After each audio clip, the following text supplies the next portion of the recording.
سابق chief justice Lahore high court Mansoor Ali Shah اس وقت تقریب سے خطاب کر رہے ہیں.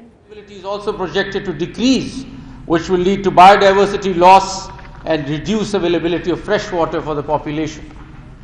Coastal areas bordering the Arabian Sea in the south of Pakistan will be at greatest risk due to increased flooding from the sea and in some cases the rivers. Being a predominantly agricultural economy, climate change is estimated to decrease crop yields in Pakistan, which in turn will affect livelihoods and food production. Combining decreased yields with the current rapid population growth and urbanization in the country, the risk of hunger and food security will remain high. Endemic morbidity and mortality due to diseases primarily associated with floods and droughts are expected to rise. Increases in coastal water temperatures would exacerbate the abundance of cholera. The impact of climate change will also aggravate the existing social inequalities of resource use and intensify social factors leading to instability, conflicts, displacement of people, and changes in migration patterns. Pakistan ranks 7th among the most adversely affected countries by climate change on the Global Risk Index 2017. Pakistan has suffered the devastating impacts of natural disasters and climate change in the recent years, witnessing earthquake in 2005 and heavy floods in 2010. Climate change have rapidly increased in Pakistan, causing disasters, forcing people to flee their homes and seek shelter elsewhere, thus leading to climate-induced migration. The summer monsoon has shifted towards the end of the season, and the winter rains have shifted towards late February and March. Likewise, the snowfall in Pakistan that usually started in November, ended by December, now extends through March.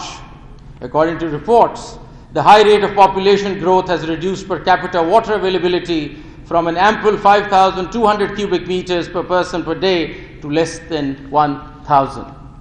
Future projected population growth will reduce this to less than 500 by mid-century, which will make the country dependent on others for its food security. Climate change may reduce the water resources even further, and this will affect lives, livelihoods, and civic peace. This is a clarion call that Pakistan is one of the countries most vulnerable to the effects of climate change. And all this is through reports given to us by all the international organizations. So moving on, in response to these formidable and unnerving challenges and threats, the government of Pakistan came up with a climate change policy 2012. And the framework for the implementation of the climate change policy 2014 till 2030. Adaptation effort is the focus of this policy document. The vulnerabilities of various sectors to climate change have been highlighted and appropriate adaptation measures spelled out in this policy. These cover policy measures to address issues in various sectors such as water, agriculture, forestry, coastal areas, biodiversity, and other vulnerable ecosystems. The framework for implementation of the national climate change policy is divided into 4 time frames. Short-term action within 2 years, priority items within 2 years, short-term items within 5 years, medium-term actions and items within 10 years, and long-term actions and items within 20 years.